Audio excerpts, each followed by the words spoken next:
ปร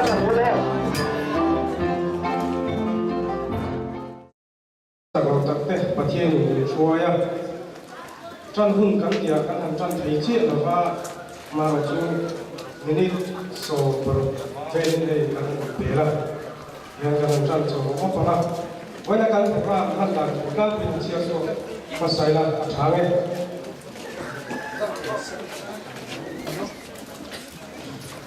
วันนั้นวันนั้นก็โดยตัวที่ผู้สมัครสาวไวส์ประธานที่ผู้รับสิทธิ์ไล่บอลกันก็เรากันในทางสองอย่างผู้ที่สังกุงSenior Advisor ที่ผู้รับสิทธิ์ไล่บอลทุกส่วนนะคุณเป็นมันสักอันนี้ที่ผู้รับสิทธิ์ไล่เตะที่ต้องชัวร์มินชมตัวตัวนี้คุณมันตัดตัวนี้มาสายจันทูฟังเชื่อพระสัจจินดังวันและมวลชนสมองปัจจัยทุกอย่างเป็นรางวัลทางบุทุกสิ่งแต่บุญทุ่มสร้างมาจังยันเริ่มสร้างขึ้นกันเชียร์ดอนเนี่ยอิทธินลุงสงสังเอ็นนัลปาริงละนังมาเรียบนาเอ็นลัดสุอีกองสงสังอามาเริงละอีกองเตจุอากงหูเสียหลังเจ้มานี่ไงปัจจัยไม่ลงกูนังบุลัลปาคำปัจจัยนั้นนั่งไอตัวหลังสังจังเอ็นตัวปุยราเสือลายเตะวันเสาร์หุ่นลังเอ็นกันเป็นนับเปียเจสวลกันกงเองที่มากันเสือนักกงอาเตนากันสนนักกงอาเตนากันโถนักกงอาเตเลยส่วนลำเป็นตุมาเรียรู้กันมันลายส่งเตปว่านังมากันเปียเร่งไทยนัตัวเจนกันทิ้งลุงไงตัวนังมาละมาเป็นหิบสักทับพวกเจไว้กันทิ้งที่ส่งในเราคุยนาเป็นมันสักตัวเจนอีฟ้าปาลลิสุคริสตันเรียนส่งจุกันวันดีละเจปัจจุบันรีพอร์ตอินโทรดักชั่นเป็นตัวรินสมุเอลลารินซา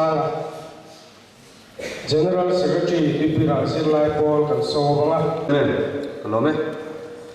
วันนี้นี่จันทร์รีพอร์ตเช่นขัดจูกันง่ายขัดโตเท่าอินโทรดักชั่นของจีเต้จวนวันนี้นี่รีพอร์ตอากิมจังโซกาไงท่าเมมเบอร์เต็มกันตุ้มมั้งอินโทรดักชั่นเต้อาทิยังส่งอินกันนี่เสียงตัวนี้อินโทรดักชั่นเมนที่อังไงมาใส่กันเสียจวนอินโทรดักชั่นกันจันพบมายังอามาสับเบรินไว้นักควรเลียนผู้ซีลังสวยหัวหันดิเตเซ่กุดเบงังโอคุณรู้ไหมอันนี้ไอโซซัมวันเบียงตัวเอมิเลอันนี้วัพายขชวกอันนี้เฮนี่จวนกันจันฮันเลยสัตว์นะตุยพิราสิไลโกเจเนเฮดก็จะโซบีเตอินเฮลเซียนนะกันนี่พัฒนาอามาสับเบรินจวน President Kelam Zan Kuang Len Tim Bese Vice President Zoutan Sa Fa Ko Tim Bese kan chen ni General Secretary hi Samuel Sa Dungklang ki ma hi kani Assistant General Secretary hi Lalso Enga Saje Tim Bese la Hua ni để tu ni Treasurer di lao thần omi ni sẽ đồng bên Financial Secretary Đốc Xiên Khai Assistant ni sẽ chuan tui pira se lai Paul hian advisors kan nei ve nual nei a kan ti la tong moi lo ni lo se la kan senior advisors te kan soi photanga chuan chu mi zo chuan ain ton tarin kan kang khazel don nia kan senior advisors te hi an thun muna lo ding ve se puti sang ku nga ani dia tu mele tui khani pu vi lan sui khanga lo ding ve se ani hi ni zana ta min tel pui to tu khania chuan pu si wan lal ve na MPS start ani hi damlo na wangin naron kal theilo a Kolkata lama inen kol turi min kal bai ni chuan an ming ron kal lo te hi tuna chen chu ron thang mek te po an omanga chu jing na kan advisors te chu engineer panel hu ta chin za ani hi khobung khuwa ni ya chuan pu jelan mon suala ani hi zo sei khuwa ani boka chuan pb lun ma ni ati me nation zo khuwa ani ya ani hi han soi sei deu la kila voina Tripura Silai Po Jene Headquarter so bi te nal taka mi ron chei tu hi amani ya thom no min lei saka chunga an lom le ni an lom ta chu be le ya chuan legal advice si kan nei ya chu mi te chu an ka chuan immigration social mi ka hi ni kum chu kha Gavin Aison Waste College Victoria ma soi do kha kan ma hemi ni ya kan bia chunga Zirlai ni cha te choi boi na bun kan mang bo ani chuan ni so paria ti bai na sa ni so paria kami so bor ve na khan dung kan kuwa Tripura Silai Po ni kan se chho ma chen chu kan bu toin ka ringa a chen chu la mu lo te po kan om tho ma a rem chang chu ani dung kan kuwa Tripura Silai Po ni ki ke ma ni ni ani to tung ta cheu ko kila ki mi ki October song din pat ni sang din so paria khan hon na ne ni ya heta dia dung kan kuwa Zulai sang te le sutil tu te NGO te part sang te so ania emilia kan sedia advisor puti sa kum ho howin kan ma ai so lo tami zara he ko so bi te kan so ko ka chua kan ek so bi te le hem hun hi takin kan ma kaya Zulai na pa te le kan Zulai tu te tho te le so hui ki ho na kan nei ko ani chuan ti se big black chu chang soi le tai la ti se big black hi ruat thai so ka ne chu Tripura Silai Po Jene Headquarter sia tha ti ve ya ni kum khwak ti conference kha pass ani ya construction ten flag in ang ti mai la flag ruat thai so kan man pe la buai pu ya ya hemi lo buai pu tu tan dia kan treasurer le Financial Secretary, those in high pillars and homing there, Ruat and Nia and Nia and Sunta and Pekhala, Fresh Society, disappearing day, Mantukan, Chen Katsu, Shatsua, Latsua, attending branch structure in Dana, Tulaya, branch Chen Katsu, Latan, local Matia, Atan local Manichuan, Tankai, Motaila, Hehi, Tripura, Mite, Hadamin Siam, Tura, and Nayavana. Kan ti pakhat ani ti kha se thar thar le ko ila ano dia wa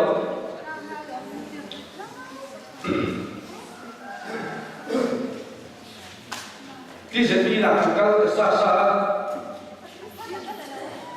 van sa ki se pi in khon ani do khan van sa ni khan ahmad niya khan Tripura Silai Po Jene Headquarters le Vansao Silai Po te NGO sang te le Vansao ko Silai Jutil tu te le nu le pachen khat kan ti ben chu khao te le na nimin tlaya khilai tu le na ka te na mun boy phol ka ti me yang kha ya kha ni ti kom hom na khun ne ni ya hemi hi flok pha kan tin zo sang kha kan ti le ya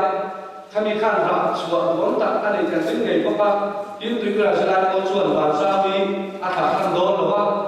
juna turpa ano san chin do ma tuna pan san se thina Tripura Silai Po chuan thei to bin ma ala se do ni voina kan sun tur te hi naram lian no huang bi ham suan ka pa khong le ex kan khu ma senior advisor FSU em thể hiện đi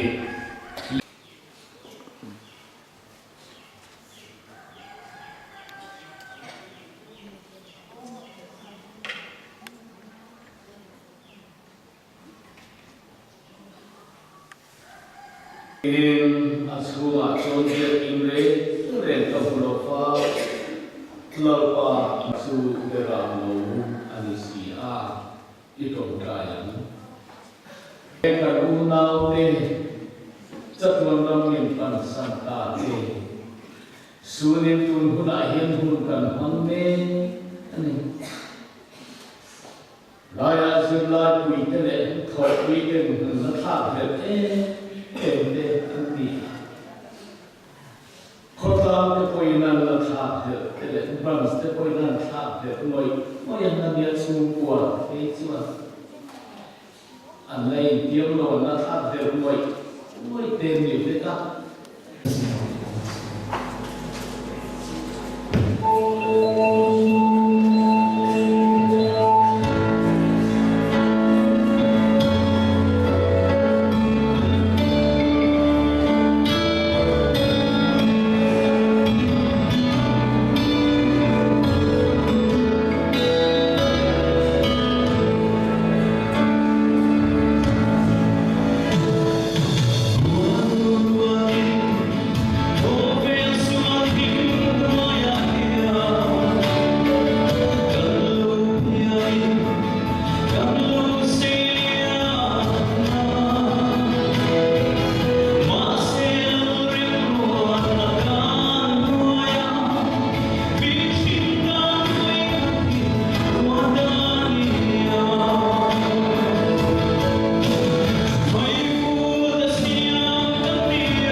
President di chuan rilu kha alona hetiang sap lai member palai nirokal thei hi bimal tak pon long thukan chawani hindu kila ana lai le wat affairs of social culture issue karina thu tha pa sai lo kan ka wa ka am tuan dewa in sim lo le wat mai in ho wat mai in zirmi lo le wat mai ka dia khol lian thun vek mai non tu ta Helaya oleh tujuh di cuan asal tu cuci kopan inzil apa apa tu kasih itu adalah selain pun ni kita harap komai thona la cuanเราทักkomai di la dengan tu thona cuan itu tak yangวันนี้ตั้งแต่ใส่กระตุ้งเราว่าตั้งแต่พอใส่ละกันดีเทเลมเสียอดีตเทเลมเพียงแค่ใส่ตัวกันเรามาพกเสียจู่ฟังชวนอินบุกโตเราลุกทุใส่ที่สิมนัจจากเราเพื่อจันตาตัวบุรุษสลายพอเราคุมว่าเสร็จกันที่แค่ไรไรกันที่เบะมารวมกันที่แบบรัวเลยคงตั้งตาคุมว่าไรเบียคุมว่าไรโซในตัวตัวไรที่เบะก็ตั้งแต่ตั้งแต่จู่ฟังชวนจู่พูดอาจว่าหวยตัดแต่คะแนนมาตัดเป็นถูกกันใส่เบียจู่มาชวนกันที่เทเทนเสียกันผู้ชั่วกันatau apa itu biar dia official kanแต่แต่เราก็เรียนไปแต่กันควรเรียนง่ายพอกันจะข้างกันbiarมีเทียมแต่เขาจะสร้างตัดกันเลยเห็นมีแต่ที่ตัดกัน biar ตาละที่ในโซกแต่อันนี้ที่ตั้มตัดคนในกันเสียจิลายวันเดียนโมลมันตัด biar กันเราไม่ได้ kan thiam ang tok in thil tha ti ni kan in thil ya amaro chu kan khen thei chin an niama kan ti tok chin amin phur pui na le min tui pui na he kan long tok me ma chu ti ro chuan kan khen chin le kan bil din huna ero zirlai kan lung ni a oi lo ni kan mi thiam te he min thil pui na kan ti tak se na vo ina tui pui ra din kun thi niam kan la ti ni kan soi chang te kan thil le te chang ten vo na tui pui ra ni te kan tia kan ngai sa kan ma ngai ro pui tia kan sai tui pui ra ni ke ma ni zi ga chuan ro pui kan la ti tok thei ro kan chu wang chuan a ti thei tu ten ro re la o te le kha thiu te director hei na thu ten kan bial ta te tok kan chu te turin kan la nge kon te le chawani chu ke ni abinga kan tha te mai na atala kan ti the te me wangin mani la min pero shir ma phun turin kan tu chawa pasal ai le te min nei tu nei le ti do ka le le le chu te kan bial ni trong ka je le bial no je te kan no je te ka lo te ka ya bas kondak tor cho na mer shi te tu saka zuplex zon ko da mer shi to tu sak shi thingpui dora mani the te tu saka cha kan shi a traffic police na the te man ngai khan lo chu ba chuan kan bial mi nge MLA nei te minister nei te CM nei te in chuan la thamania ro pui ti lo chi ko la ni lo chu ba chuan in du sak ton tiet tu insurance tu kan ni kala ha kan share reng kan duwa kan sna ko kan din zilai kan thong kan ni ya tu pui ra thia thang chua pe tu le Mizoram te korea ko kham thanga a ber kan lo nei le lo ta football a ni mo sa ji ma ni mo zilna po ni se amaro chu tu pui ra ni ma so tak tak tu le ro pui ta ka chua tu chuan ke ni zilai te hian zirna atangin Mizoram hi kan de chu ma chu tiang tu chuan zilai ten kan zilna zo da kong thak thanga lai thak thanga tran in a thak ta ro ku kha novela ka sa le tok le se conference do tak mang turin kan do sak chawa ti pu ra zilai pol pol re no se no mai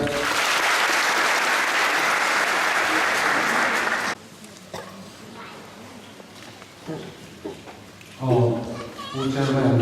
để cán quân làm giống tập đây, cán advisor đây. Với bây giờ cán soi tu cái đủ sắc na ra apel rong về cái đến thăm cái page mà sẽ là what cán resolution của tụi ông xã bị sổ có các school nên sổ cao thì cũng vui là sổ cao thì cũng là hay là cái school đào tạo sẽ dia kan siat sewangin kan dia lahir pasal di Patung Kalama Sarkar in world class education in Tiama computer world internet khobe la kan che online keini kan magai tui pudira ram taka mun sam sama kan kom ve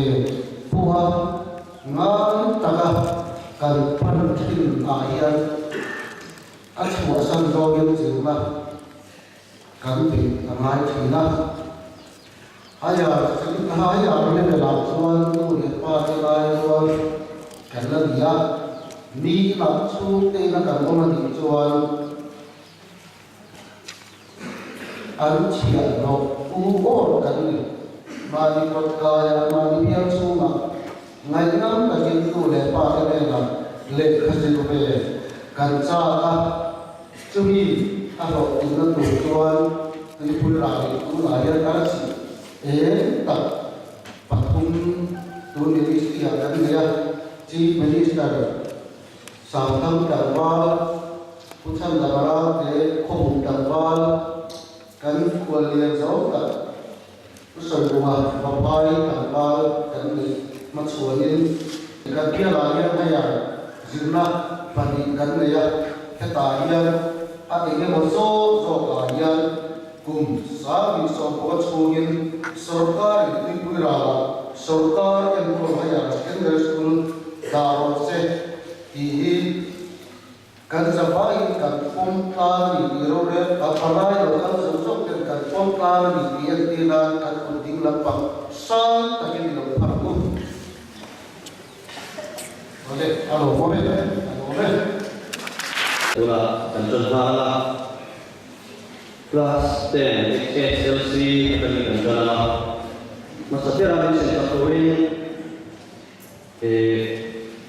vanza PCP ketro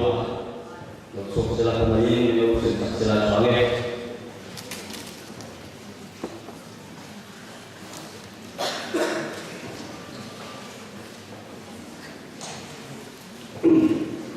le local dùng mấy đôi nhà kê nó lên luôn đi đó là mùa xuân mà sản thăng rằng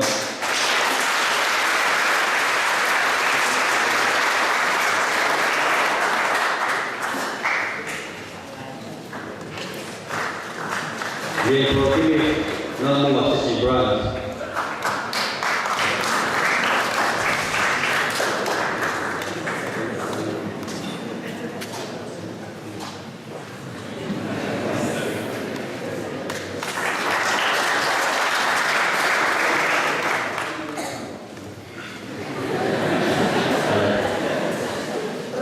lần này rồi đi đó là bao số late suggest brand HSLC này một cái quan là số ya siang này cho nó là số ya quan là brand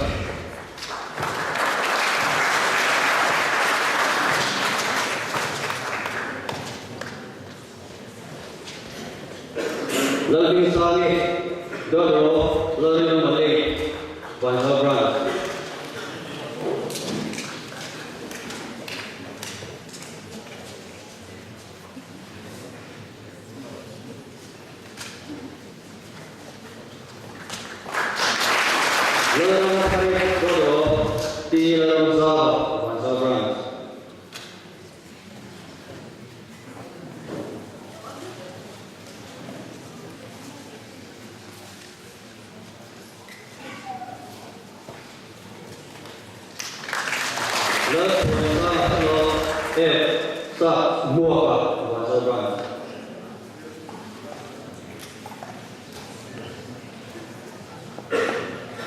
Benar sambuna papai brand. Larem kluangi dodoro sambuna papai brand.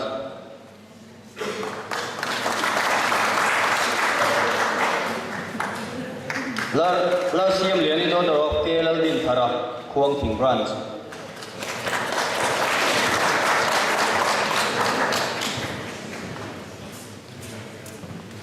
Lang moi dodoro vanun sanga kuang ting brand.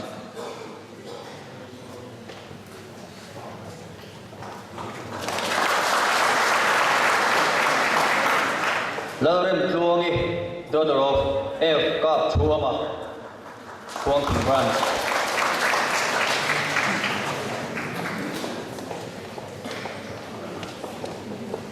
Valal hui dodoro Vilal Joy Moya kuang ting brand.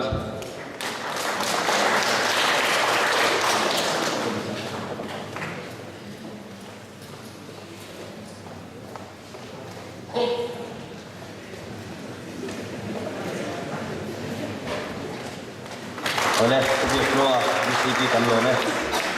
Tula so mesim sakle turin kan khol lian le. Also sa ko an emele ni bok usilal soi bunga. Kung ay itakin lo sok sila mesim sak sila tange. Arsilal champui do do lal buka kan kon brand.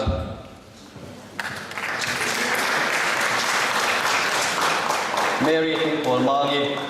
Dodorok Nilang Power Lake Sesi brand.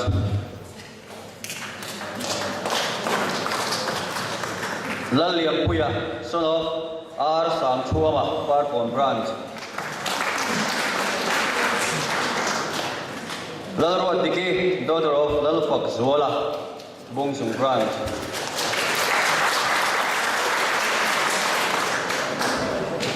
Zone Moi Dodorok Lalshia Puya Bungsung brand.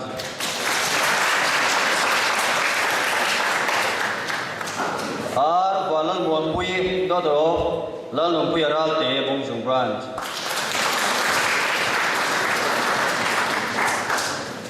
Lal Khan Sangi, daughter of Shang Moya Bungsung Branch. Lal Phang Moya, son of Lal Lompuya Bungsung Branch. Larin Sangi, daughter of Hang Chuama, Bulfik Zol Branch.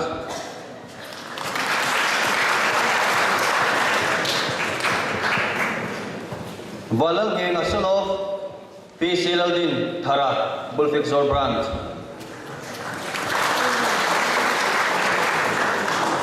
Lalompui, daughter of Sangkima, Bulfik Zol Branch.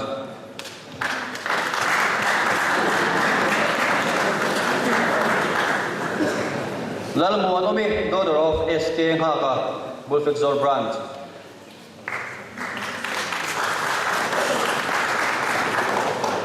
Lal Ram Dimpui, daughter of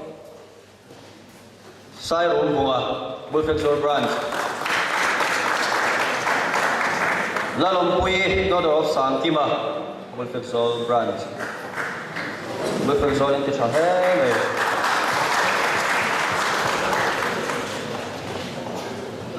Lalompui, local Lomi. Lalompui, Sangkima, Bulfik Zol Branch. Kalau Latoa. Lalu disebut patannya ni. Lalu Lua, son of Si Lalompuya, Leitum Branch.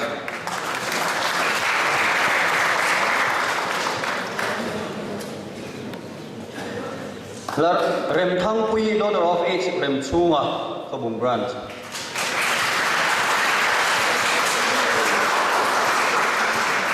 Rem Sami, daughter of MC Laram Enga, Bapai Branch. Larin Engi, daughter of C. Tanzola, Bapai Branch.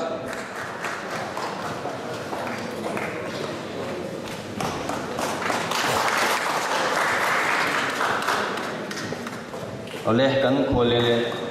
kan demele zaum tak ang lome tuna chuan kan senior advisor ti singami popila sui thanga khongai takin lo chok le sela thangi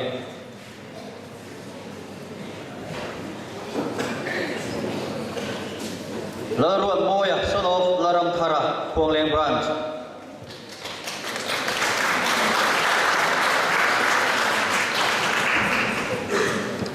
Lal Khumai Zuali, daughter of Daniel P. Hanmoya from Kuang Ting Branch.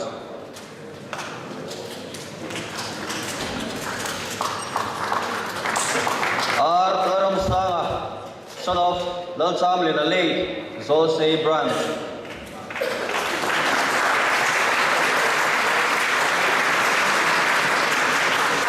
Zhou Sam Puya, son of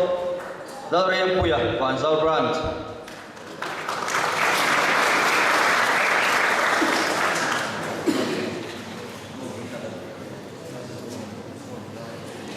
H. Valerem Thanga, son of S.K. Haka, Bulfik Zol Branch.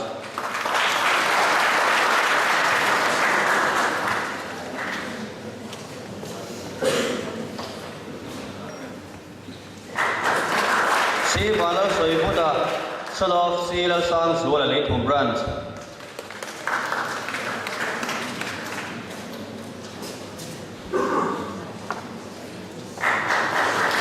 Kami cakap HSLC dia tu dah B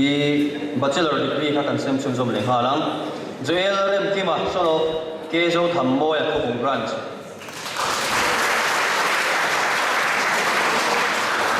Lal Rem Puya son of F Malsom Thanga Khopung Branch. Dila Thanomi daughter of F Val P Valadonga. Samthang Branch kan TCP Treasurer ani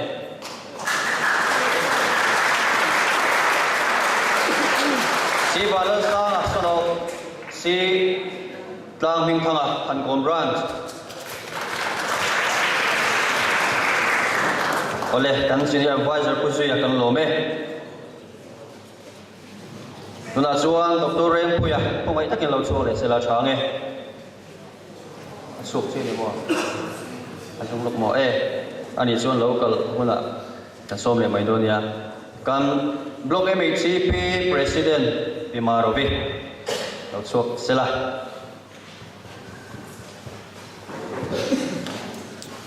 ani hi khan kon khua ani la zo wenga son of C lian chua ma sa se branch kan assistant general secretary TZP ni BS kama son of binang lian thanga se si branch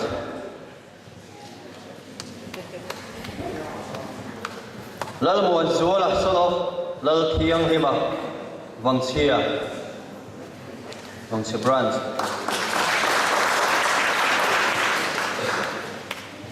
Valer Street ringa son of lal choi thanga Vangchia laram sanga son of F sang chuama Vangchia Silo Lina son of Valal Chaka Vapai branch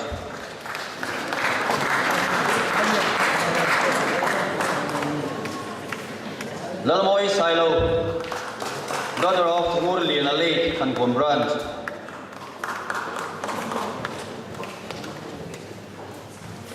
Zouchuan Kima, son of El Lalzova, Vapai branch. Si Lalmanga Izuala, son of Rual Kuma Khankon branch. Nu pha hian lo in han bere en te se dro nu pha in han po chu khat om sia e fa pa ani an lom pui he mai tuna chuan kan lo la ding la kan president TZP Kerala Unzama solo kerem tlonga kong lem branch ka lo so sela pisia do he kian tha ge lo la sela ka ne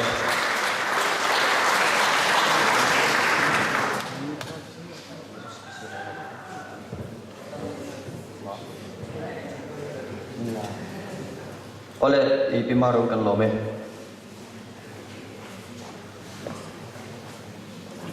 kan upa ni china suna ni man sak tu ka lo chok le sela thange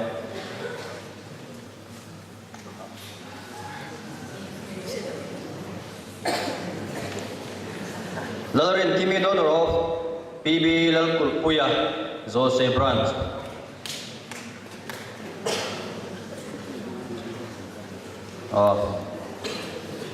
Zorem Kimi, daughter of F. Laram Lila, Jose branch. Lalchan Zova, son of H. Lalin Tlonga, Bansal branch. Robert Valal Bupuya,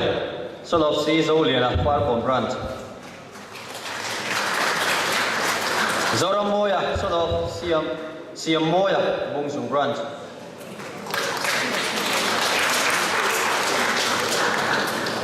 Zodu Sagi, daughter of K. Nekuma, Dungtlang branch.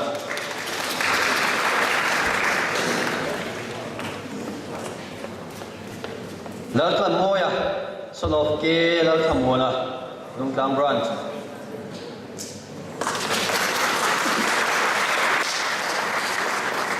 Lalbing Saga, son of Phang Chung Nunga, Bulfexor branch.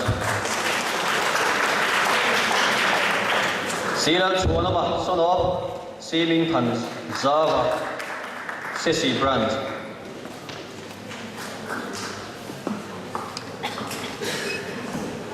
Amlot Chuan, Dalom Saga, son of Dalngok Khanga.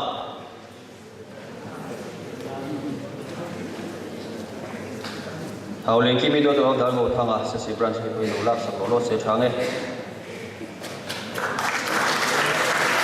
Ole, kan upa kan lome. Kha zong kha tun hona PPR zero lai pol board exam le bachelor le chunglam timaya ka tinga first division ching chunglam choi moina certificate kan han thei te chu ni e kalome